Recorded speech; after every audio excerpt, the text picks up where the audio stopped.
Over the last few years, how we see and use storage has gone through a major transformation.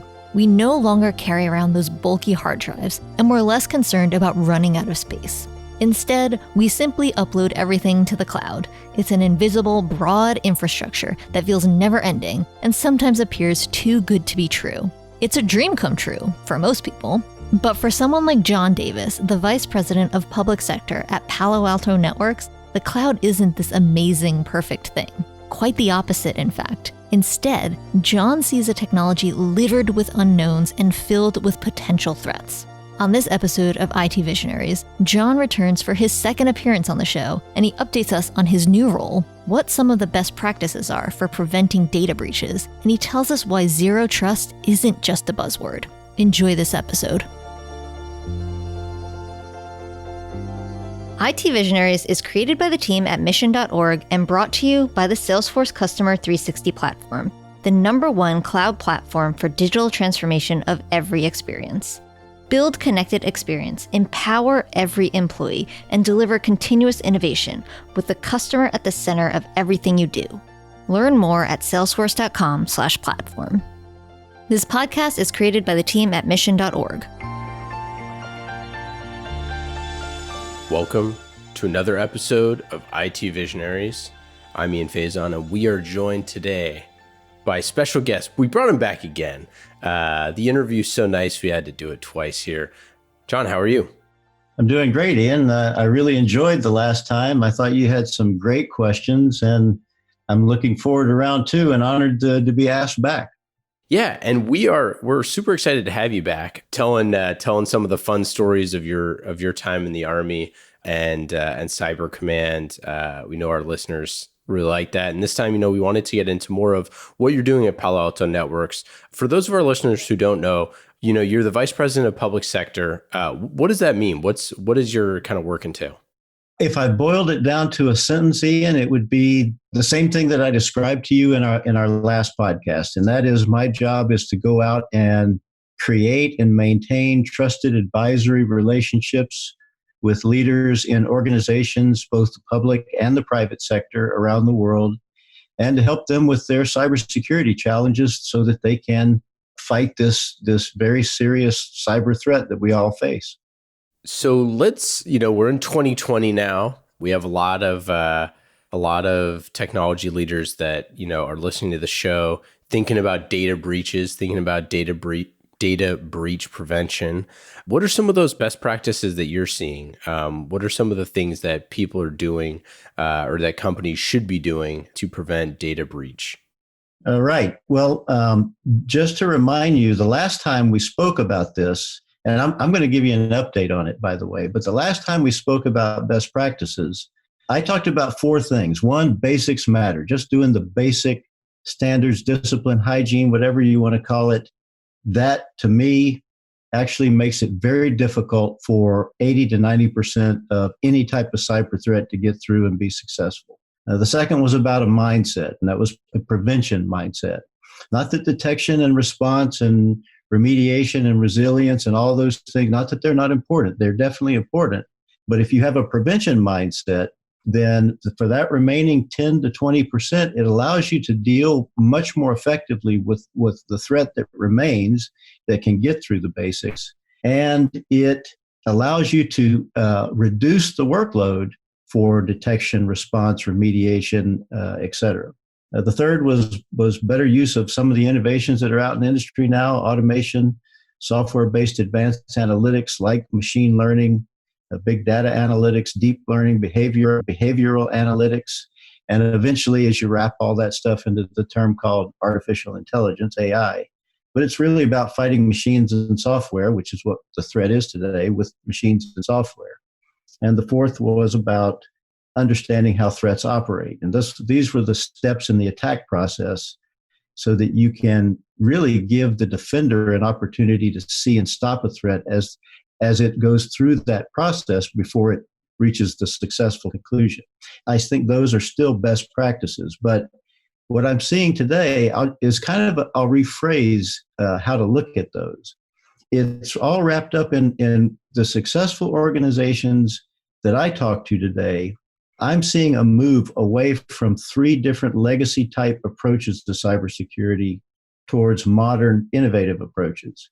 First one is moving away from an over reliance on people. Not that people aren't important, people are still critical, but moving away from an over reliance on them to one where we're leveraging, what I mentioned just a minute ago, machines and software in order to fight machines and software, and saving your people for more high-end roles. Because I think last time we also talked about this shortage of people in the cybersecurity industry. It's in the millions by various estimates, but they all say, millions. We're never going to fill all those positions. So we got to figure out a different way to use our people in a more effective way and actually reduce the number of positions that we need to be effective. This is one way to do it.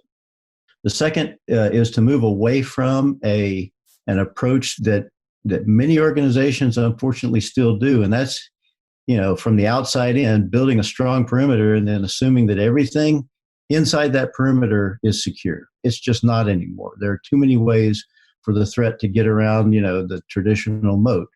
And so moving from that type of approach to one that's more of an inside out. And I know we'll talk about this later, but that's essentially what the zero trust concept is about.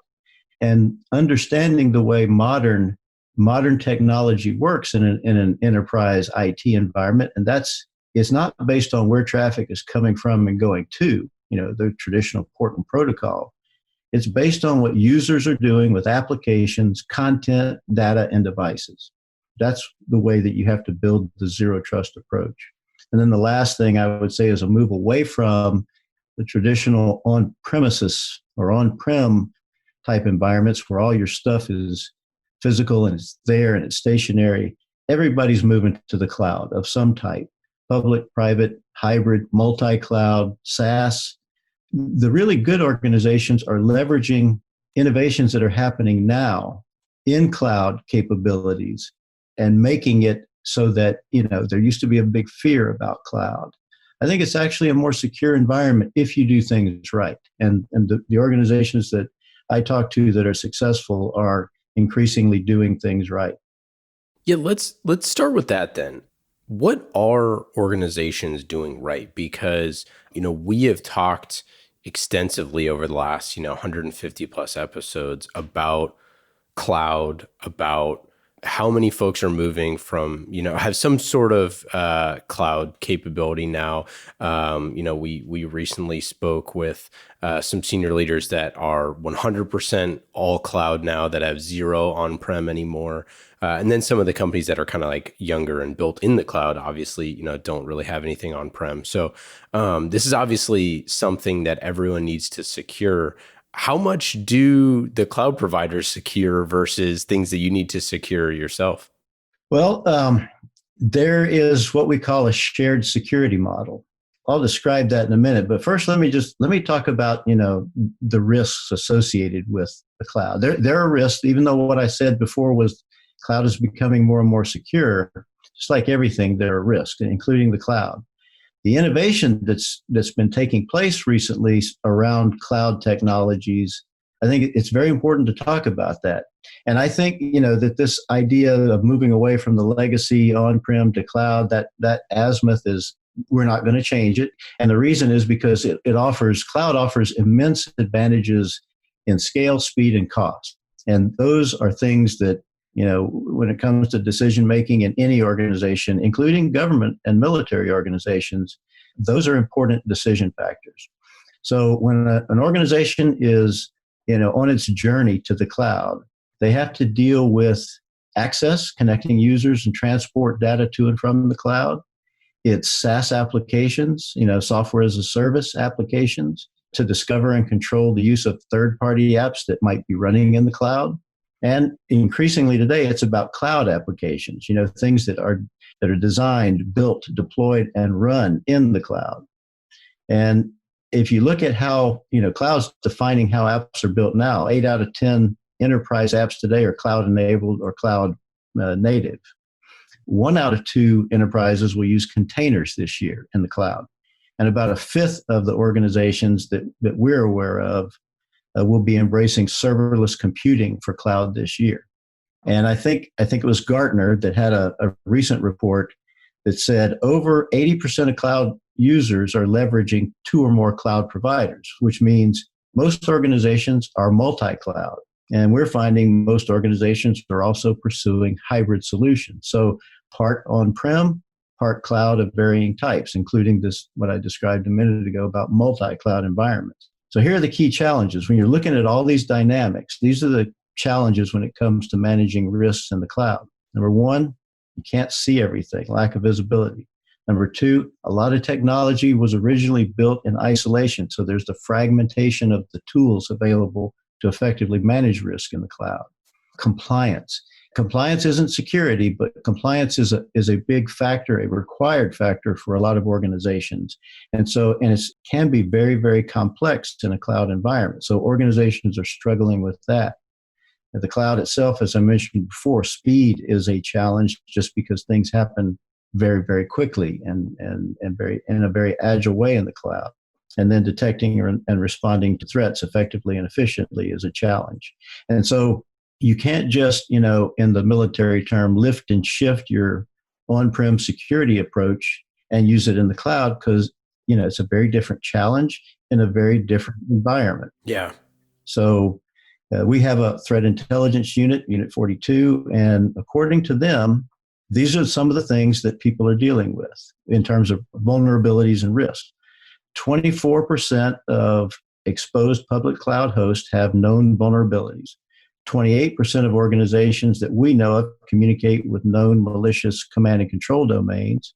Two more numbers, 51% of exposed containers use default insecure configurations. And get this, 65% of reported cloud incidents were due to customer misconfigurations.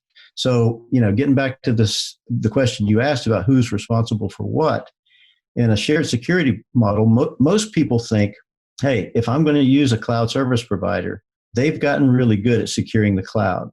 And only part of that statement is true. They have definitely gotten very good at securing what they're responsible for, which is the infrastructure of the cloud. But it's still the customer organization's responsibility to secure their apps and their data, as well as what their users are doing in the cloud and which devices are accessing the cloud. And so that's hard work. And that's where a company like mine comes in to help you secure what goes into and comes out of the cloud, to control which users are using which apps for which functions, with what content or data, and from which devices, whether that's the security of workloads, containers, in serverless environments, or even the challenges with devices. Obviously, we have strong technical partnerships with companies like Amazon's AWS and Microsoft's Azure cloud capabilities to help our clients execute the cloud shared security model effectively. And then last month, we just announced a strategic partnership with Google Cloud Platform so that we can jointly work to improve both ends of the shared security model. We can help them in their effort to secure the cloud infrastructure, and they can partner solutions with us to help us do our job, helping the organizations that are our clients secure their users, their applications, their data and content, and their devices. Yeah, I didn't know about the Google piece. That's really interesting. I'm curious. So I know you work with obviously a lot of enterprise companies. For companies that are cloud native, that kind of rely on the security of those cloud providers, is there any changes, or have you worked with larger companies that are 100% cloud native? I'd imagine there's not yet that many that are really large, that are truly enterprise. I know there's some, and we've interviewed a few of those CIOs on the show. But I'm curious, have you worked with any of those folks? Me personally, no. Every organization that I work with is either multi-cloud. Well, they're multi-cloud and they are hybrid. So they're, especially government organizations, military organizations, I think for the foreseeable future, they're going to be partially on-prem for functions that they just believe are so sensitive, and they need the additional eyes on security in their own environment, an environment that they can control. at least until they gain the confidence level to be able to do some of those kinds of functions in a cloud environment. And even in a cloud environment, it's going to be private cloud for them, much like CIA did a long time ago. Yeah. For me, for the customers I deal with, it's multi-cloud and hybrid, and I don't see that changing in the near term. Maybe in the far term or the longer term, but not anytime soon. Yeah, and the reason that I ask is, obviously we're based here in Silicon Valley, and a lot of the startups that we talk to, especially the kind of hyper growth startups, cloud is just such an easy way to scale for them. And not have to kind of worry about anything. But, at some point those companies grow up, right? And after a few years, and especially with a bunch of capital injection, those companies who don't traditionally have a CISO, or maybe they don't even have a CIO. Like some of those companies, that we've interviewed, are 100 employees or something like that, and don't really think about security nearly as much as they should probably. I'm just curious, what is the future for those kind of companies from a security standpoint? Well, my advice would be you need to consider security because it's going to impact your business. I mean, it's not just security for security's sake. It's security for material impact to the business. That's what organizations are really, concerned about, especially in the decision-making about resources. So maybe they've been lucky and haven't had a material breach that has impacted the business, in some terrible way. It's going to be a really bad day if they're not considering security, and that does happen. And I just think it would be much smarter to be proactive in this and to consider these security functions, especially, given this shared security model. No cloud provider is going to be able to do everything for you at the level required to keep out sophisticated threats. Because if you're not controlling what your users are doing with the applications and the data and devices and the content and devices, if you're not controlling that, then it's invisible to the organization. And the cloud service providers, they're not going to see that either. That's not their responsibility. So I would encourage them to be proactive in baking security into that model. Yeah, that's a great point. And actually maybe expand on that a little bit. What do you think, and I know you're not, you don't work for them, but what do you think that the cloud providers, where do you think that they perceive their relationship stops or their footprint stops, or just where does it stop? Because that's a good point about, all of your systems. The other thing that I always think about too, and this is kind of a two-part question, but as you're using, I don't know, startup technology du jour, that's, fast growth, young, startup, 15 employees and, raised a bunch of money from somebody and, flying by the seat of their pants a little bit, but a really good technology. There's threats there too, obviously, if they don't have, security. And that's kind of what we were talking about with all of these applications, all of these digital tools, all of the things that are kind of swipe your credit card and go. How at risk are you in those scenarios? I think you are definitely at risk if you don't ensure that you have very detailed conversations with your cloud security provider about just what they believe this shared security model means in very specific terms. They should be asking them, what are you doing to protect the infrastructure that you're responsible for protecting? I would get very detailed in terms of finding out exactly what it is that they do. And by the way, they do a very good job of that. Most cloud security providers, especially the big ones, have all gotten very good at infrastructure security, even though each of their infrastructure is different and it requires different technical solutions to secure it. They have done a very good job, in my opinion. But, then you got to pursue the discussion about where does your responsibility end and mine begin as an organization? How do we manage the risk at those handoff points? And then you ask them, well, where you're not responsible for security of some aspect, like perhaps data or devices, what do you recommend I do as a company to ensure that if I don't have the in-house capability to be able to manage that risk, where are there capabilities such as Palo Alto Networks that does provide? Because we've got relationships with all the major cloud security providers.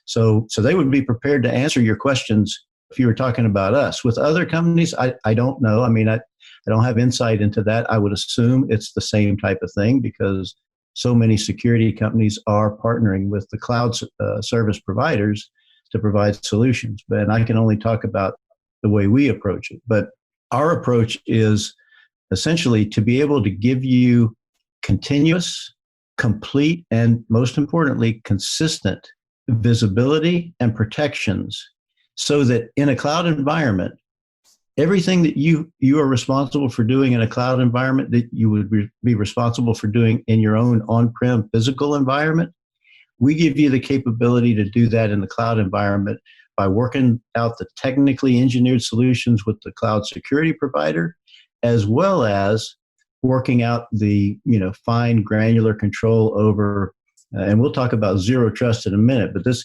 is applying zero trust in the cloud environment so that you know exactly which users are allowed to do, and you have policies to control it, which things using which applications with which data or content from which devices. You can see that in a consistent way. Even if you have a hybrid environment and you're doing the same thing in your on-prem as you're doing in your cloud, you do it the same way with the same visibility and controlling it with the same pane of glass, essentially. But that's what it takes to be really good at cloud security in general. Let's get into zero trust. For listeners who don't know what zero trust is it what is it? Is it a mindset? Is it a philosophy? Is it an approach? What is zero trust? Well, I'm fortunate that the founder of the zero trust concept, John Kindervag, when he was at Forrester, came to Palo Alto Networks a couple of years ago as our field chief technology officer. And I've had a chance to have a lot of conversations with John. So learning from the master never hurts. And I'm sure I will try to channel John as best I can. I know he'll probably end up listening to this. And he'll give me corrective feedback if I don't get this right, I'm sure. To me, zero trust is a journey. It's not an end state because it's something that you have to continue to iterate on. You have to continue to innovate on. Zero trust is, the motto, trust nothing, verify everything, as opposed to Reagan's, trust but verify, referring to the, old agreement with the Soviet Union on nuclear weapons. This is back to that move away from the legacy approach that says, focus on your perimeter and trust everything that's inside it. You can't trust everything that's inside it. So zero trust, the approach to zero trust then is to build your architecture from the inside out. And step one means what's important to protect. You can't protect everything everywhere. You'll be weak everywhere. So you focus on what's most important to an organization. John calls it the protect surface. In the military, we had a similar concept. It was called cyber key terrain. So it was a mapping of your most critical functions as a military organization to those, networks, systems, data, even people in the organization, so you could prioritize your resources and your capabilities around that, so you could protect what was most important. So figuring that out is step one. And in every organization, that's going to be different. But then once you start there, then it's about a journey. And the journey, we have what we call a maturity model. There are different versions of it, but the lessons that we've learned about over the past couple of years in helping organizations build zero trust networks and architectures, a couple of lessons. Number one, there's no one size fits all, no cookie cutter or silver bullet approach, because it's a process and it's based on very individual aspects that each organization is going to have. The next lesson that we learned is that it's about this maturity model idea.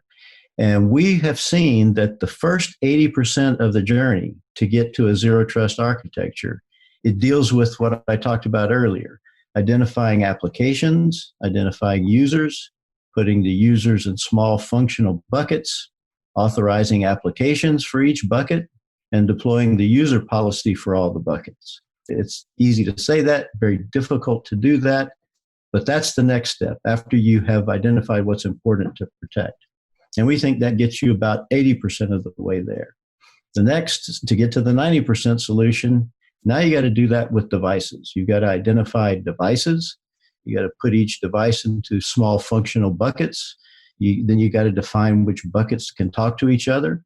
And then you deploy, the data device bucket policies.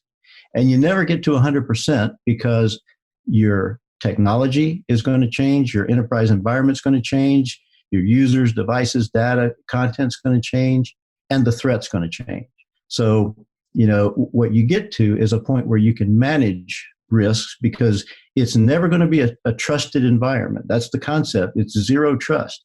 But you manage the risk by breaking things down into these small components and focusing your priority and your efforts and your technologies around those smallest components. Yeah, absolutely. And one of the things that I found super interesting about this, for some stats for the audience here, 80% of data breaches are caused by misuse of privileged credentials. And of those, you're roughly talking about a negligent insider can cost an organization on average of $285,000 per incident. So you're talking about folks within the organization that don't mean to be doing the things that they're doing. You inherently trust those people to be employees as a leader, but from a security standpoint, that doesn't mean that you should trust them. Does that kind of make sense? Yeah, absolutely. And I'll even add to the discussion about why this is so important in today's world. I think you remember last time we talked about the unprecedented growth in modern technology, information technology, operational technology, and even IoT, the Internet of Things. We're connecting everyone and everything together. All the unprecedented economic and social benefits that brings everyone, meaning, nobody's going to turn back on this direction. It's going to continue. But the dark side, the threats, the risks, the dangers, with IoT, with the expansion of all these devices and the data, with the introduction of 5G, the speed of connections, and with the threats embracing this automation and software-based advanced analytics, the size and scope of what we call the attack surface is already growing exponentially. But it's not just speed and scale that's the problem. It's also about the consequences, the impact, because, remember last time we talked about we're connecting mass transportation systems and life-sustaining devices to the environment. Yeah. And I told you last time, this worried me, and it wasn't hyperbole to say that we're putting people's lives at risk at both an individual level as well as in mass. Absolutely. That's why zero trust is so important in the kind of world that we increasingly find ourselves. And, especially the complex nature of this environment that's no longer just physical, fixed, and on-prem, that is now in, cloud and endpoints and just all over the place. So to me, that is why this concept of zero trust is so important. It's important to national and international security. It's also important in every organization's business. So it is something that I believe is critically important to the future.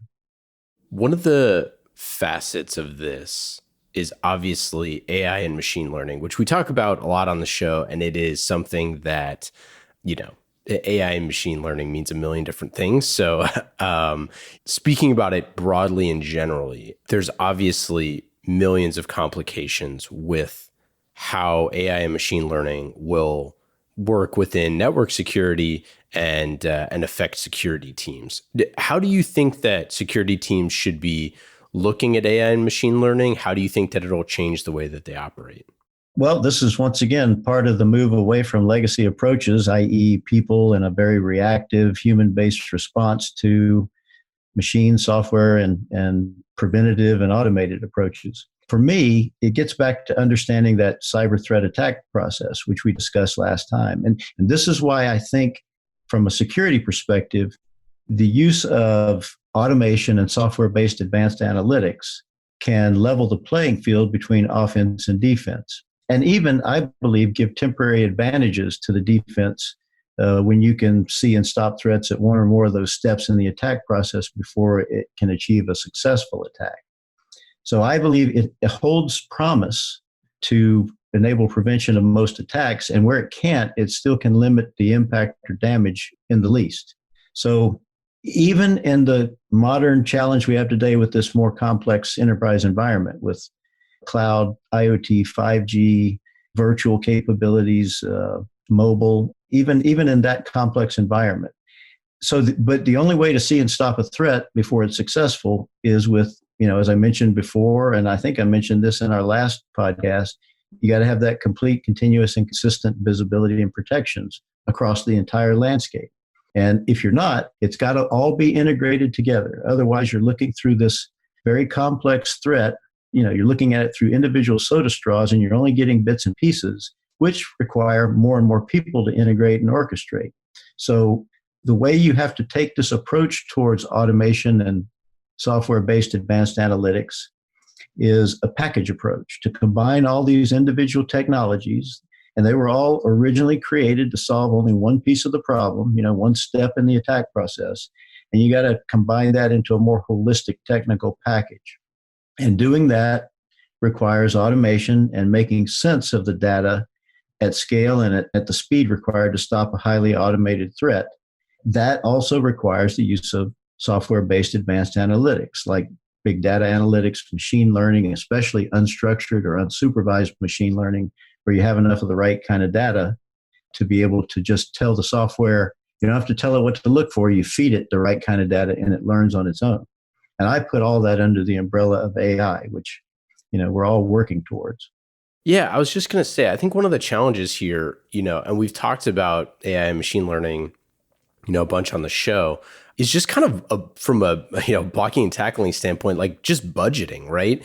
Is if your CISO needs to build a machine learning team, if your CIO does, if your CTO does, if your chief digital officer does, or your marketing lead, CMO does, at a certain point, you're kind of in this tough position where these folks are really expensive to hire and to build. I know we're saying that it's like it's a necessary thing to go forward. Is there kind of like a buy or build scenario here, or can you build like a cross-functional team? I'm just curious what type of best practices you've seen there. Well, what I'm seeing, Ian, is a lot of organizations getting out of the business of building it and buying it because industry has begun to see the value in integrating and orchestrating all this stuff for you. Remember last time I talked about, used to be security organizations, if you compared them to building an automobile, they would go out to 100 different auto parts stores and buy parts and bring them back, try to figure out how to make them work together to build a car, instead of going to dealership and buying a car that was custom built for your need. Industry out there, the cybersecurity industry is beginning to build these dealerships where the best in breed out there for any one particular function realizes it's just one particular function. Unless it can work together, unless it can be interoperable with other things that are required, other capabilities that are required to be effective in this very complex, enterprise environment, that's not the model of the future. The model of the future is integrated products, interoperable products, more use of an open API architecture for software-based capabilities.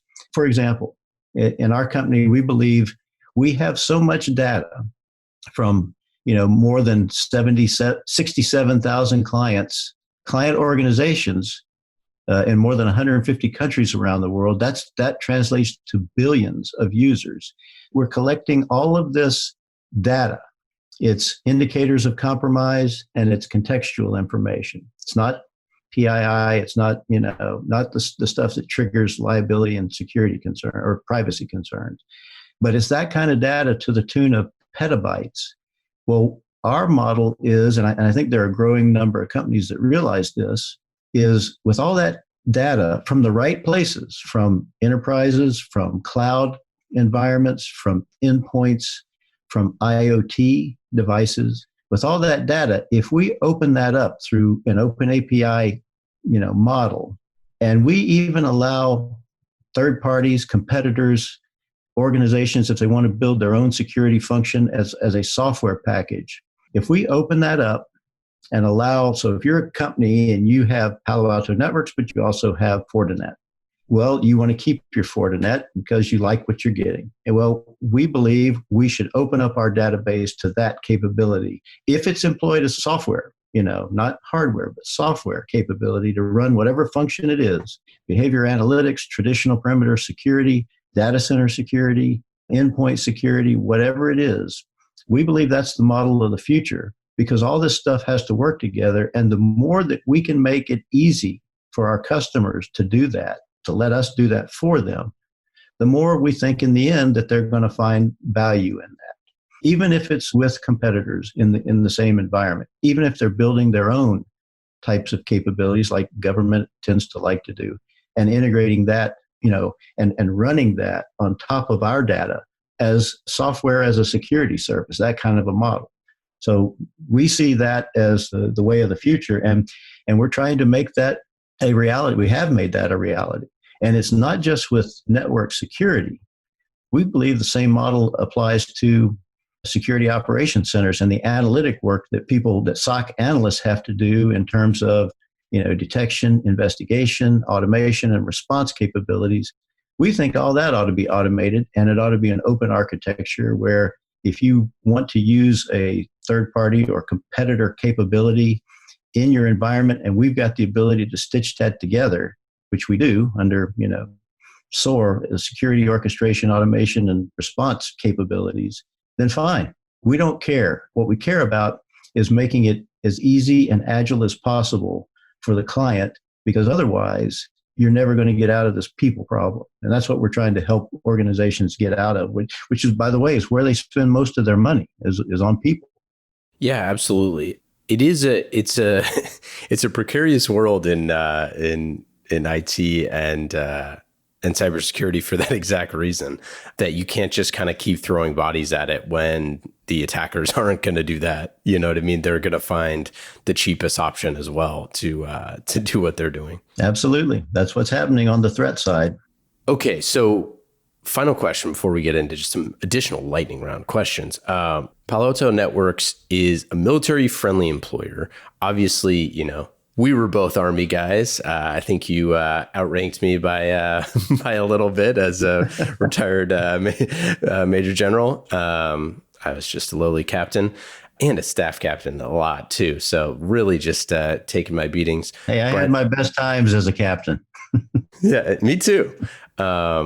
It's just enough rank to get in trouble, but not too much trouble. You got to get in trouble a little bit. Yeah, no, yeah. I'll never forget I on occasion would do the reply all with with all the leadership team on there. You got to speak truth to power, as they say. That's one of the things I think about vets that is really cool is, this kind of disciplined mindset, but also the creative side, the technical side, the ability to speak truth to power.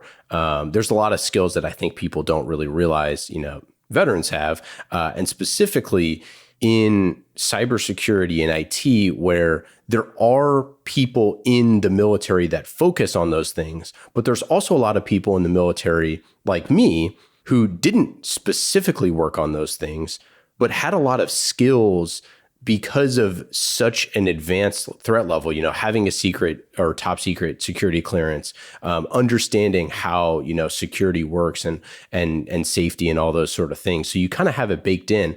I'm curious, why do you think veterans are well positioned to pursue a career in cybersecurity, and what are you excited about for Palo Alto Networks to be able to hire those folks? I think the last time we talked, I talked about why I believe cybersecurity, much like the military, is a calling of great importance, a mission of great consequence, and not just a job, given some of the dramatic implications of the threats and risks and consequences that we talked about earlier. And it's only becoming more and more important. You can take the situation with Iran recently as just an example. I believe that the values and skills that I've learned from my own service in the military have served me well in my continuing cyber role in industry. And as you mentioned, the military teaches all veterans about a number of things that I think are important and translate to this particular industry. And that's leadership, discipline, a very healthy respect for threats, and a real understanding of how threats operate in this environment. Teaches you precision and execution, teaches you how to learn lessons from training repetitively and then fixing those things that went wrong. Teaches you how to manage risks and how to make hard decisions of great consequence. And it teaches you how to think on your feet.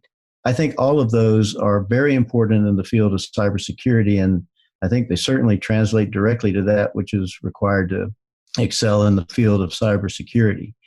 At Palo Alto Networks, we have a veterans network. I've been a mentor, as have others in the company, to about a dozen vets, and it's my honor to do that.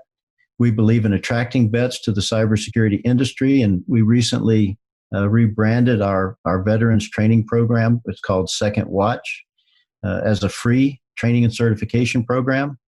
We also have effective partnerships with other organizations like Vets in Tech, Onward to Opportunity, with the Virginia and Maryland state governments, and I think with an increasing number of state governments, to help create pipelines into our Second Watch program. And in 2016, going all the way back to, shortly after I joined the company, I had a chance to represent our company at the White House under the Joining Forces program and pledged to train 400 vets by 2020 under this free, training and certification program.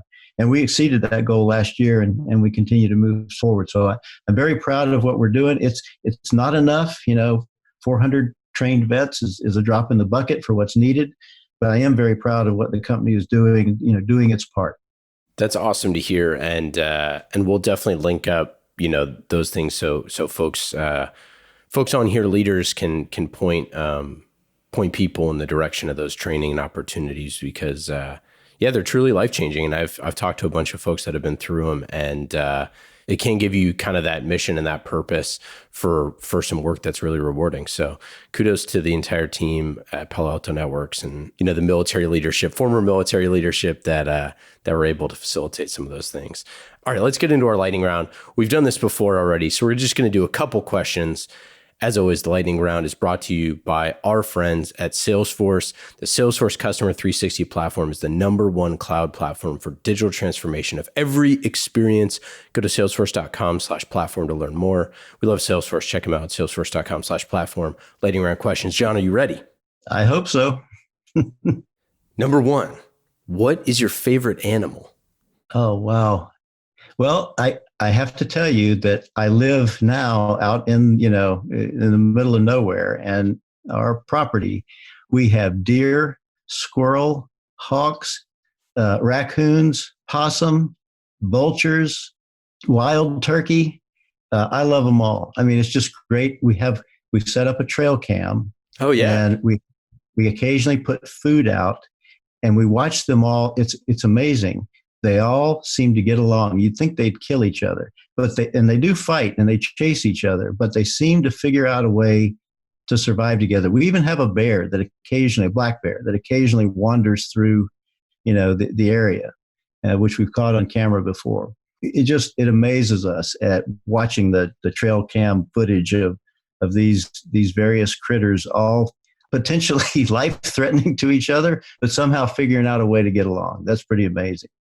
Well, I'm going to need to check my email in case I missed an invite, because I need an invite to see this the cacophony of animal behavior that's going on. I'll have to send you some various clips. Of course, my wife has named all of these animals. They all have names. So. Oh yeah. Well, we've talked about raccoons extensively on this program, and my girlfriend names all of the squirrels in our backyard and the raccoons that transverse our fence in the back. So I'm right there with you. Hey, there's a skunk also, and nobody likes him. That's it. That's the only lightning round question for today. John, thanks so much for coming on the show again. As always, we're super excited to have you every time. Our cybersecurity correspondent, and I really appreciate it. My pleasure, Ian. Thank you very much. Take care. IT Visionaries is created by the team at mission.org and brought to you by the Salesforce Customer 360 platform, the #1 cloud platform for digital transformation of every experience. Build connected experience, empower every employee, and deliver continuous innovation with the customer at the center of everything you do. Learn more at salesforce.com/platform.